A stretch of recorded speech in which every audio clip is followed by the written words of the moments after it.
Video में बात कर लेते हैं आईक्यू लाइटनिंग की। क्विकली एनालिसिस देख लेते हैं। चैनल को लाइक एंड सब्सक्राइब करना मत भूलेगा। तो आईक्यू लाइटनिंग में आप देख रहे होगे स्टॉक में अपन को एक बुलिश सेंटिमेंट देखने को मिल रहा है और यहाँ पे अपन जज कर रहे हैं इसको वीकली टाइम फ्रेम पे। वेल वीकली टाइम फ्रेम के अकॉर्डिंग देखें तो स्टॉक 31% अप हो गया है इस हफ्ते और दिस इज द थर्सडे, चौथा दिन है मार्केट का। और यहाँ पे अगर देखें तो स्टॉक में जो बुलिश सेंटिमेंट बना था 13 मार्च से बराबर यहाँ पे हर दिन स्टॉक एक विनिंग स्ट्रीक के साथ अपसाइड पोटेंशियल दिखाता जा रहा था। 200 डे ईएमए पे कुछ रेजिस्टेंस देखने को मिला है 257 और वीकली टाइम फ्रेम पे अगर नोटिस करते हैं तो 20 डे ईएमए सस्टेन हो गया। वेल स्टॉक की अगर बात करें तो काफी करेक्टेड है क्योंकि स्टॉक जब आईपीओ लिस्ट हुआ था उसके बाद फिर ज्यादा सस्टेन नहीं कर पाया और गिरा था। 64% करेक्टेड है और यहाँ से अगर आप नोटिस करते हैं तो शॉर्ट टर्म में उस टाइम पे मूव बने थे 22% या फिर करेक्शन में चला गया। तो रिटेलर बहुत ज्यादा ट्रैप्ड है आईक्यू में।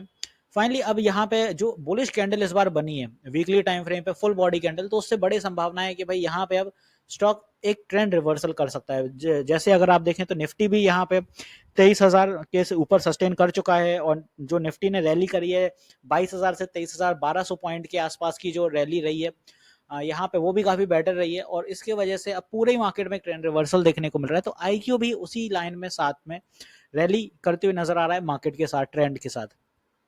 बात आती है कि भाई ऊपर क्या कैसा रहेगा। डेली टाइम फ्रेम पे जज करें तो भाई स्टॉक में आरएसआई यहाँ ओवरबॉट टेरिटरी के करीब पहुंच गया है बट अभी वीकनेस दिख नहीं रही है कोई। 1 आवर टाइम फ्रेम जरूर यहाँ पे ओवरबॉट है, यहाँ को शॉर्ट टर्म सेलिंग आ सकती है। तो बाय एनी मींस अगर कुछ भी यहाँ पे पुल बैक बनता है तो स्टॉक यहाँ पे ब्रेकआउट है तो रिटेस्टिंग कर सकता है for the target of 240 retest करके मे भी फिर ये और ऊपर जाए। तो यहाँ पे अगर कुछ फ्रेश बाइंग्स रहेंगी तो 240 के अराउंड रहेंगी और एल्स अगर 257 के साथ साथ ऐसे ही कंटिन्यू रैली करता है तो जल्दी स्टॉक अपन को 275 के बाद यहाँ 300 के बाद ही कोई बड़े पोटेंशियल देखने को मिलेंगे अपन को आईक्यू में।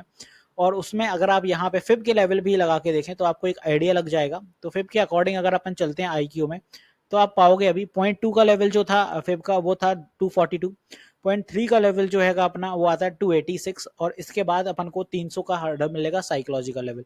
तो इन्हीं दो लेवल के बाद ही स्टॉक में तेजी आएगी क्योंकि 0.5 जो ऐसा लेवल है जहां पे स्टॉक में एक अपसाइड पोटेंशियल दिखेगा। बिकॉज लास्ट टाइम अगर आप देखें तो बराबर गिरता हुआ आ रहा था, जैसे 0.5 लेवल आया तो स्टॉक यहाँ पे पूरा कंसोलिडेट कर गया। 0.5 का जो लेवल रहता है वो एक हमेशा कहीं ना कहीं फर्स्ट लाइन ऑफ अटैक और फर्स्ट लाइन ऑफ डिफेंस होता है, हमेशा ही बताता हूं मैं। तो अपसाइड में जो भी अपनी तेजी रहेगी वो 300 के बाद ही देखने को मिलेगी। तो फिर कुछ इस तरह से अपन को as it is upside potential दिखाते हुए नजर आ रहा है। बाकी स्टॉक में जो भी अपना शॉर्ट टर्म में पुल बैक रहेगा वो रहेगा यहाँ पे 240। तो एक ये सपोर्ट है, तो ये अपने सपोर्ट रहने वाले हैं। ऊपर के लिए कुछ ये रेजिस्टेंस रहने वाली है। वेल यहाँ पे आईक्यू में अगर अपन इसके रिजल्ट के अकॉर्डिंग चलें तो दिसंबर में 121 सीआर की सेल्स रही थी जो कि लास्ट ईयर सेम क्वार्टर 2023 में 116 था। तो यहाँ पे सेल्स तो राइज हुई है लास्ट ईयर से। ओवरऑल ऑपरेटिंग प्रॉफिट थोड़ा सा वीक रहा बिकॉज एक्सपेंसेस बढ़ गए, 106 सीआर के हो गए थे लास्ट टाइम जो 90 थे। और यहाँ पे अगर आप देखें तो अपना जो नेट प्रॉफिट निकल के आता है 7.8 सीआर जो कि लास्ट टाइम 18.96 था। तो ईपीएस गिर के 1 रुपए का हो गया।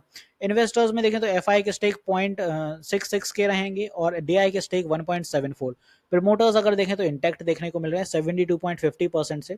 और ये सारे नाम आते हैं प्रमोटर्स के, इन्हीं की पूरी फैमिली के स्टेक है यहाँ पे। एफआई में जो स्टेक है वो गोल्डमैन सैची के हैं और डीआई में जो स्टेक है वो क्वांट एचडीएफसी और मोतीलाल ग्रोथ के हैं। तो आई होप आपको एक इन्वेस्टर्स का भी आंकड़ा लग गया होगा कि इन्वेस्टर्स काफी ज्यादा यहाँ पे स्टेबल हैं। गोल्डमैन जैसे बड़े इन्वेस्टर्स या फिर अपना क्वांट एचडीएफसी के जो स्टेक हैं वो यहाँ पे देखने को मिल रहे हैं। तो भाई बड़े मूव 300 के बाद रहेंगे, तो कोई फ्रेश बाय करना चाहता है अगर तो उनके लिए यही सलाह है कि 240 से 250 की रेंज पे देखना, बट लार्ज क्वांटिटी में नहीं कहूंगा अभी। कुछ एज इट इज, ना बहुत ज्यादा लार्ज ना बहुत ज्यादा एज इट इज स्मॉल, एक मीडियम टर्म क्वांटिटी यूज करना और ऐसा लेवल लेके रखना कि एड ऑन कैपेसिटी यहाँ पे यूज कर पाए आप। सेकंड थिंग यहाँ पे ये हैगा कि भाई जो लोग ऑलरेडी ऊपर के लेवल पे फंसे हैं भाई 300 के आसपास, तो उनसे ये कहूंगा कि भाई यहाँ पे एवरेजिंग का टाइम आ गया है और अगर स्टॉक ऊपर निकलता है 260 तो एवरेज जरूर करिए या फिर 250 के आसपास, तो इस दो जोन में एवरेजिंग कर सकते हैं। तो आई होप आईक्यू लाइटनिंग मैंने अच्छे से क्लियर कर दिया है। एक चीज और बता दूं, मैं लाइव सेशंस भी लेता हूं मार्केट आवर में। जो लाइव सेशन होते हैं सुबह 9:30 और शाम 9 बजे लाइव सेशन होते हैं, तो आप अपनी क्वेरी वहां पे क्लियर कर सकते हैं। यूट्यूब पर स्ट्रीम होते हैं, फ्री ऑफ कॉस्ट होते हैं। तो मिलते हैं नेक्स्ट वीडियो में। This is me Shubham Yadav signing off.